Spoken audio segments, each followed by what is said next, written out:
پچھلے ایپیسوڈ میں آپ نے سنا کہ سعدیہ کے پیچھے وہ جنزادی لگ چکی ہے اور وہ طرح طرح سے اس پر حملے کر رہی ہے۔ آخر میں ڈاکٹر کے پاس آ کر اس نے کہہ دیا کہ تمہیں جھوٹی رپورٹ دینی ہے کہ سعدیہ پاگل ہے۔ کیا اس کے گھر والوں نے اس پر یقین کیا؟ آئیے آگے بڑھتے ہیں۔ بے ہوش ہونے سے پہلے سعدیہ کے ساتھ ایک بہت بڑا ہولناک واقعہ پیش آیا۔ کچن میں ایک طرف رکھی ہوئی چھری وہ اس کی طرف تیزی سے بڑھی اور پھر اس نے چھری کو ہاتھ میں اٹھا لیا۔ یہ سب کچھ صرف چند لمحات میں ہوا تھا۔ اس کے گھر والے کھڑے کے کھڑے رہ گئے۔ ابا جان، یہ چھری میں نے نہیں اٹھائی، اس لڑکی نے میرا ہاتھ پکڑ کر زبردستی مجھے چاقو تھما دیا۔ سعدیہ کی آواز میں کپکپی تھی۔ وہ سب ساکت اس کو دیکھ رہے تھے اور پھر اگلے ہی لمحے ان سب کے دل دہل گئے۔ سعدیہ کا چاقو والا ہاتھ اس کے پیٹ کی طرف آ رہا تھا۔ سعدیہ اپنی پوری قوت صرف کر رہی تھی اور اپنے ہاتھ کو پیٹ کی طرف جانے سے روک سکے، لیکن اس کی ساری طاقت بھی اس کے ہاتھ میں پکڑے چاقو کو پیٹ کی طرف بڑھنے سے نہیں روک پا رہی تھی۔ سعدیہ کے چہرے سے صاف ظاہر ہو رہا تھا کہ اب اس کا ہاتھ اس کے قابو میں نہیں ہے، اور پھر چھری تیز رفتاری کے ساتھ سعدیہ کے پیٹ کی طرف بڑھ گئی۔ سعدیہ نے آنکھیں بند کر لی اور موت کا انتظار کرنے لگی۔ اب وہ بچ نہیں سکتی تھی۔ خوف سے پوری قوت سے چلائی، لیکن اسی وقت ارشاد آگے بڑھا اور اس نے سعدیہ کے ہاتھ کو مضبوطی سے پکڑ لیا۔ سعدیہ کو ایک زبردست جھٹکا لگا۔ ارشاد نے چاقو سعدیہ کے ہاتھ سے تیزی سے چھینا اور ایک طرف پھینک دیا۔ سعدیہ نے آنکھیں کھولی۔ آنکھیں کھول کر اس نے یہ سارا منظر دیکھا۔ وہ چکرا گئی۔ پھر اس کی آنکھوں کے مناظر دھندلے ہونے لگے۔ دوسرے ہی لمحے وہ زمین کی طرف آ گئی۔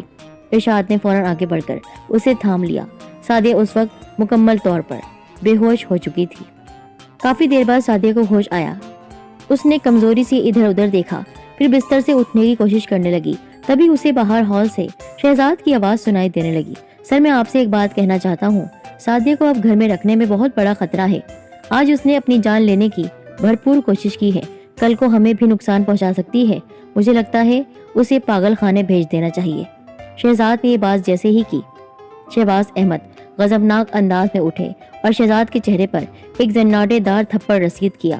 تھپڑ کی زوردار آواز وہاں گونج اٹھی اور پھر موت کا سا سناٹا چھا گیا۔ سب غصیلے انداز میں دیکھ رہے تھے شہزاد کو۔ تمہاری ہمت کیسے ہوئی میری بیٹی کے بارے میں ایسی گھٹیا بات بولنے کی؟ لیکن میں تو وہ ہکلا رہا تھا۔ آج آپ نے ثابت کر دیا کہ آپ ہمارے بھائی نہیں بلکہ صرف ابا جان کے نوکر ہیں۔ آپ نے اس گھر کو کبھی اپنا سمجھا ہی نہیں۔ اب آپ اس گھر میں صرف ابا جان کے اسسٹنٹ کے طور پر ہی کام کر سکتے ہیں، اس گھر کا حصہ کبھی نہیں بن سکتے۔ سعدیہ ہمارے گھر میں رہے گی یا نہیں، یہ فیصلہ کرنے والے آپ کون ہوتے ہیں؟ وہ ہماری بہن ہے، ہم مرتے دم تک اسے تنہا نہیں چھوڑیں گے۔ عمران سخت لہجے میں بولا۔ شہزاد بنا کچھ کہے وہاں سے اٹھ کھڑا ہوا، پھر اپنے کمرے میں چلا گیا۔ یہاں سعدیہ اپنے کمرے کے دروازے کے پاس کھڑی یہ سب کچھ سن رہی تھی۔ اس وقت اس کی آنکھوں سے آنسو کی لڑیاں بہ رہی تھی۔ شہزاد بھائی نے کچھ غلط نہیں کہا، میں واقعی اس گھر میں رہنے کے لائق نہیں ہوں، سعدیہ بھرائی ہوئی آواز میں بولی اور پھر اپنے بستر پر لیٹ کر زاروں قطار رونے لگی۔ کافی دیر تک اس کی سسکیاں کمرے میں گونجتی رہی۔ دوسری طرف وہ شیطانی لڑکی سعدیہ کے کمرے کے باہر کھڑی اسے تنزیہ نظروں سے دیکھ رہی تھی۔ تم روتے ہوئے کس قدر خوبصورت لگتی ہو سعدیہ، بس اسی طرح روتی رہا کرو، اور اب تو صرف تم نہیں یہ پورا گھرانہ روئے گا۔ مجھ سے دشمنی لے کر تم لوگوں نے خود کو بہت بڑی مشکل میں ڈال دیا ہے۔ تمہارے گھر والے تمہیں چھوڑنے کو کسی صورت تیار نہیں ہیں۔ وہ تمہیں خود سے جدا کر کے پاگل خانے نہیں بھیجنا چاہتے ہیں، لیکن بہت جلد تم اس دنیا کو ہی چھوڑنے والی ہو۔ اس وقت وہ واقعی شیطانوں کی رانی لگ رہی تھی، سانپ جیسی۔ کچھ دیر تک رونے کے بعد سعدیہ آنسو صاف کرتے ہوئے اٹھ کھڑی ہوئی۔ اس کے چہرے پر ہمت اور عزم کی بجلیاں نظر آنے لگی۔ نہیں، میں اتنی آسانی سے ہار نہیں مان سکتی۔ مجھے یقین ہے میں کسی بھی بیماری میں مبتلا نہیں ہوں۔ وہ لڑکی مجھے صاف طور پر نظر آ رہی ہے اور وہ زبردستی مجھے مارنا چاہ رہی تھی چھری سے۔ وہ لڑکی واپس آ گئی ہے، میں اسے اتنی آسانی سے جیتنے نہیں دوں گی۔ میں خود کو اور اپنے گھر والوں کو اس کے شیطانی جال سے نجات دلا کر رہوں گی، چاہے اس میں میری جان ہی کیوں نہ چلی جائے۔ سعدیہ کا لہجہ مضبوط تھا، اس کی آنکھوں میں جوش کا سمندر نظر آ رہا تھا۔ پھر وہ اٹھی اور اپنے کمرے سے باہر نکل آئی۔ باہر ہال میں اس وقت کوئی بھی نہیں تھا۔ دوپہر کا وقت تھا اور سب اپنے کمرے میں آرام کرنے چلے گئے تھے۔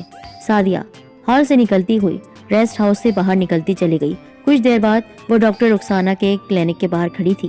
سعدیہ جیسے ہی کلینک میں داخل ہوئی، ڈاکٹر رخسانہ بری طرح سے چونک گئی۔ سعدیہ کو یہاں دیکھنے کی انہیں قطعی امید نہیں تھی۔ सादिया उनके सामने कुर्सी पर बैठ गई, फिर उन्हें तेज नजरों से देखने लगी। क्या बात है, आप यहाँ कैसे? सब ठीक तो है? बौखलाकर बोली।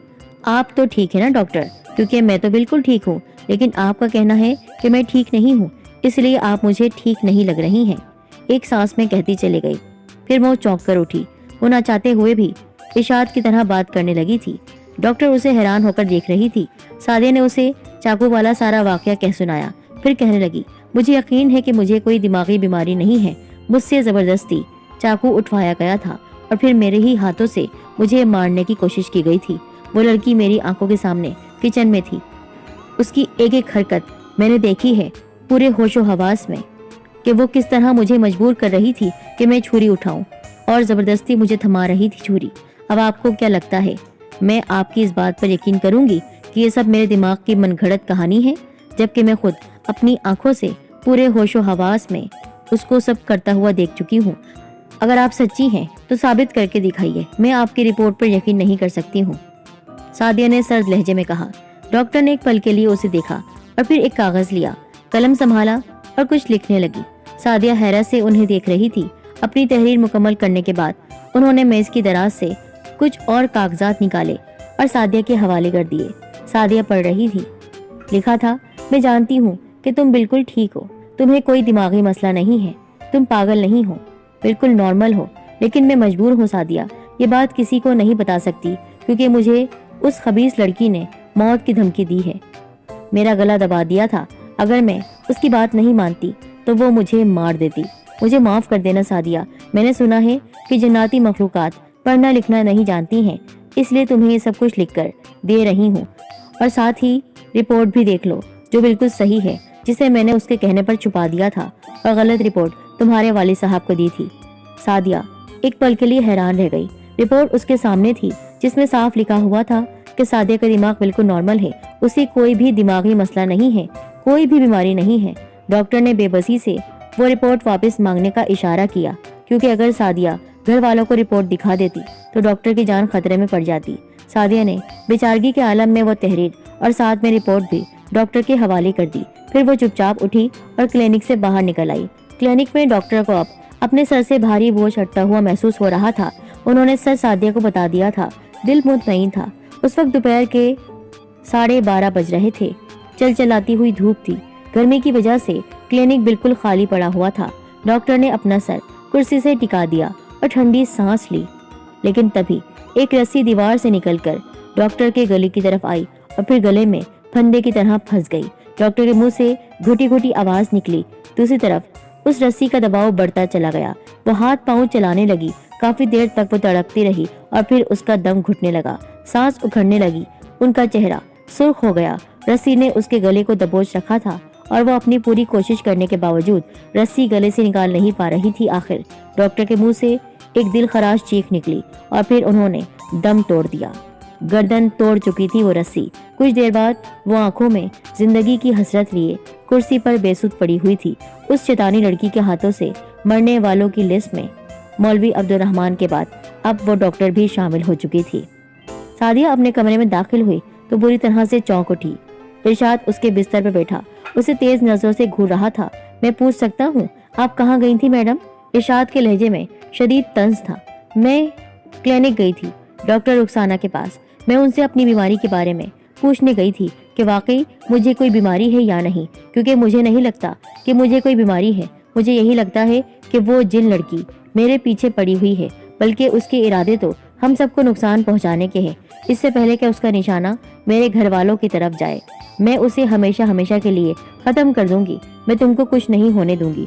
सादिया रवानगी के आलम में कहती चली गई। दूसरी तरफ इरशाद की आंखों में बेयकीनी नजर आने लगी। उसे सादिया की बात पर बिल्कुल भरोसा नहीं था। इरशाद, क्या तुम भी मेरी बात का यकीन नहीं करोगे? उसकी आवाज भर्रा गई। अगर तुम कहो कि पूरी दुनिया झूठी है और सिर्फ तुम सच्ची हो, मैं तब भी यकीन कर लूंगा, क्योंकि मैं जानता हूँ कि मेरी बहन झूठ नहीं बोल सकती।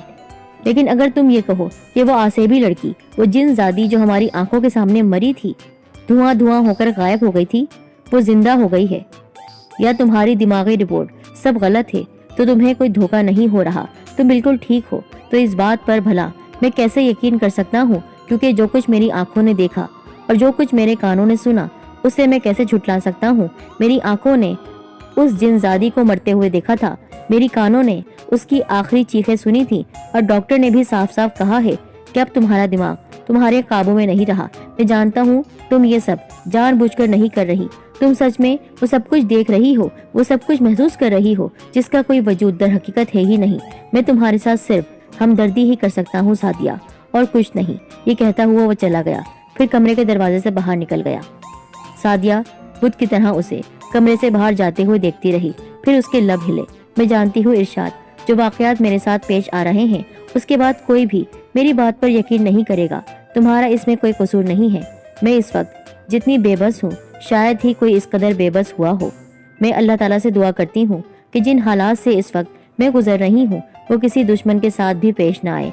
ये कहते हुए सादिया की आवाज जज्बात के गहरे बोझ तले दब गई, और फिर उसकी सिसकियां कमरे में गूंजने लगी। काफी देर तक वो रोती रही, फिर कुछ देर बाद उसके मोबाइल की घंटी बज उठी। उसने चौंक कर मोबाइल स्क्रीन पर नंबर देखा। सादिया ने कॉल उठाई। अस्सलाम वालेकुम सादिया बेटी, मैं मौलवी अब्दुर्रहमान बोल रहा हूँ। तुम इसी वक्त मुझसे रेस्ट हाउस के बाहर मिलने आ जाओ। मैं दरवाजे के ठीक बाहर खड़ा तुम्हारा इंतजार कर रहा हूँ। ये कहकर उनकी आवाज बंद हो गई। सादिया उनसे कुछ नहीं पूछ सकी, आखिर उलझन के आलम में, और फिर फौरन बगैर किसी को इत्तला दिए हुए रेस्ट हाउस से बाहर निकल आई, जहाँ पर मौलवी अब्दुर्रहमान परेशानी के आलम में टहलते हुए नजर आए। उन्हें परेशानी में देखकर सादिया भी फिक्रमंद हो गई। क्या बात है मौलवी साहब, आपके चेहरे पर परेशानी कैसी है? बेटी, मैं तुम्हें ज्यादा तो कुछ नहीं बता सकता, सिर्फ इतना कहूँगा कि हमें फौरन इसी वक्त मस्जिद इब्राहिम के लिए निकलना होगा। अब वहाँ पहुँचकर ही हम उस जिनजादी को काबू कर सकते हैं। वो लड़की एक मर्तबा फिर वापस आ गई है। वो मेरे वार से बच गई थी, लेकिन उसने अदाकारी करते हुए चीख मारी और हमारी आंखों के सामने से गायब हो गई। हमें यही लगा कि वो मर चुकी है, लेकिन हकीकत में ऐसा नहीं था। वो हम सबको धोखा देने में कामयाब हो गई थी।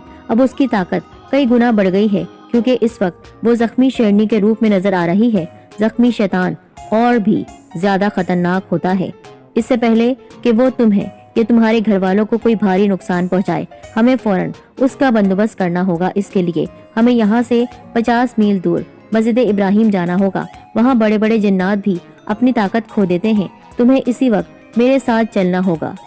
मौलवी अब्दुर्रहमान तफसील से कहते चले गए। लेकिन मौलवी साहब, मैं फौरन कैसे चल सकती हूँ? मेरे घर वालों को भी पता नहीं है। तुम्हारे पास और मेरे पास इस वक्त ज्यादा वक्त नहीं है। मैं ज्यादा से ज्यादा तुम्हें 15 मिनट दे सकता हूँ, इससे ज्यादा हरगिज नहीं दे सकता, वरना हम फिर सिवाय पछताने के और कुछ नहीं कर सकेंगे। उस लड़की का मंसूबा बहुत भयानक है। वो आज रात को इरशाद को खत्म करने का प्रोग्राम बना चुकी है। इस वक्त दोपहर ढल रही है और सूरज गुरूब होता जा रहा है। ऐसा ना हो कि ये सूरज इरशाद की जिंदगी के सूरज को भी गुरूब कर दे। मौलवी साहब करख्त लहजे में बोले। ये सुनकर सादिया सटपटा गई। नहीं नहीं, मैं अभी आपके साथ चलती हूँ, बस मैं अभी आई। ये कहते हुए सादिया जाने के लिए मुड़ी। लेकिन याद रहे, अपने घर वालों को असल बात ना बताना, वरना वो तुम्हारी बात पर यकीन नहीं करेंगे और तुम्हें जाने भी नहीं देंगे। मेरे पास इतना वक्त नहीं है कि मैं उन्हें सारी बात बताऊं। मौलवी साहब ने पीछे से बुलंद आवाज में कहा, जिस पर सादिया सर हिलाते हुए दरवाजे के अंदर दाखिल हो गई। मौलवी साहब के चेहरे पर शैतानी मुस्कुराहट रक्सा थी, जिस पर सादिया हाँ में सर हिलाते हुए दरवाजे से अंदर दाखिल हो गई। सादिया के जाने के बाद मौलवी अब्दुर्रहमान के चेहरे पर शैतानी मुस्कुराहट रक्सा थी। वो घूर घूर कर उसे देख रहे थे।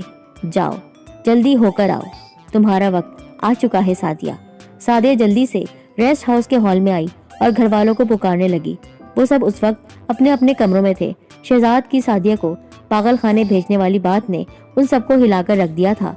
सादिया की आवाज सुनकर वो सब कमरे से बाहर निकल आए। क्या बात है बेटी, तुम्हारे चेहरे का रंग क्यों उड़ा हुआ है? शहबाज अहमद घबराकर बोले। नहीं अब्बा जान, बस जरा परेशान हो गई हूँ। मैं अभी कुछ देर पहले डॉक्टर साहिबा के पास गई थी। उनसे मैंने रिपोर्ट का मुतालबा किया था, लेकिन उन्होंने यही कहा कि रिपोर्ट तो आपको दे चुकी हूँ, पर सादिया आपसे जरूरी बात करनी है, और सिर्फ आपसे।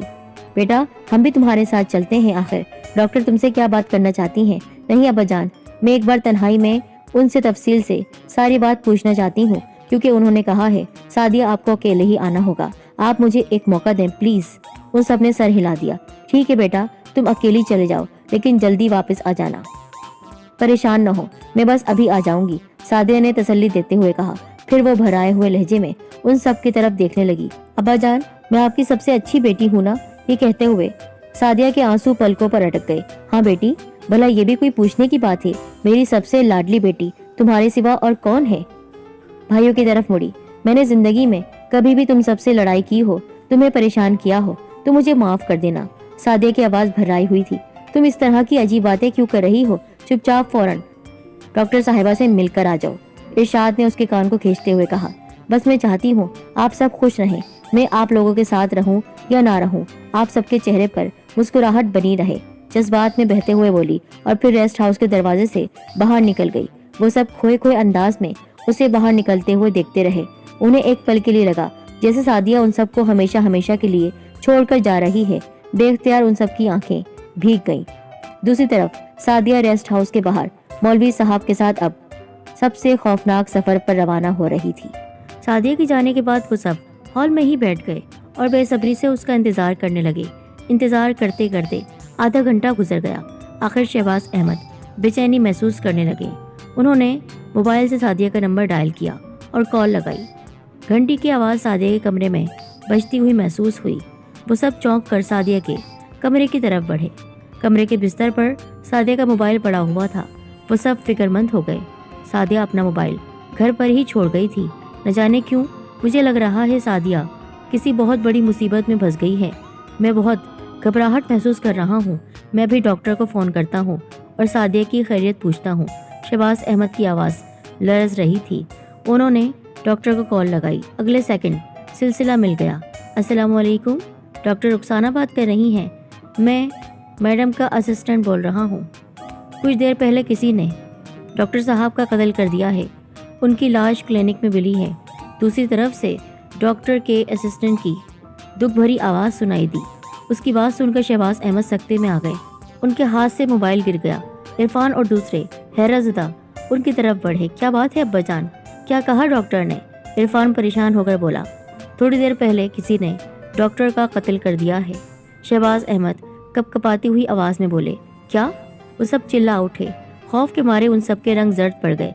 अगर कुछ देर पहले डॉक्टर साहिबा का कत्ल हो गया है तो फिर अभी सादिया किसके पास गई है? इरशाद के चेहरे पर ज़माने भर की हैरत थी। वो सब भी उसकी बात सुनकर बुरी तरह से चौंक उठे। फिर शहबाज अहमद ने फौरन सादिया के बिस्तर से उसका मोबाइल उठाया। मोबाइल में आखिरी कॉल किसकी थी ये देख रहे थे। जब देखा तो वो तेज़ी से रेस्ट हाउस के दरवाजे की तरफ बढ़े और फिर दरवाजे से बाहर निकल गए। वो सब भी उनके पीछे दौड़े। शहबाज अहमद उस वक्त दरवाजे के बाहर एक टैक्सी रोक चुके थे। वो टैक्सी में सवार हो गए। बाकी सब भी भागते हुए आए और टैक्सी में बैठ गए। किसी में हिम्मत नहीं थी कि वो शहबाज अहमद से पूछते कि वो कहाँ जा रहे हैं। थोड़ी देर बाद टैक्सी एक झोपड़ी के पास रुक गई। झोपड़ी को देखकर वो समझ गए शहबाज अहमद मौलवी अब्दुर्रहमान के पास आए हैं। इसका मतलब ये था कि सादिया के मोबाइल में आखिरी कॉल मौलवी अब्दुर्रहमान की थी। शहबाज अहमद ने टैक्सी से उतरकर टैक्सी वाले को किराया अदा किया। वो सब भी नीचे उतर आए और फिर शहबाज अहमद और दूसरे झोपड़ी में दाखिल हो गए।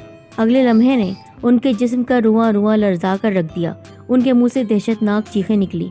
मौलवी अब्दुर्रहमान की लाश बहुत बुरी हालत में झोपड़ी के एक कोने में पड़ी थी। लाश के टुकड़े हो चुके थे। कदम कदम पर दिल को दहला देने वाली ये लर्जा खेज दास्तान अभी जारी है। क्या करने वाली है वो शैतानी लड़की मौलवी अब्दुर्रहमान के रूप में? क्या वही लड़की है? आखिर क्या वो अपने मकसद में कामयाब हो जाएगी?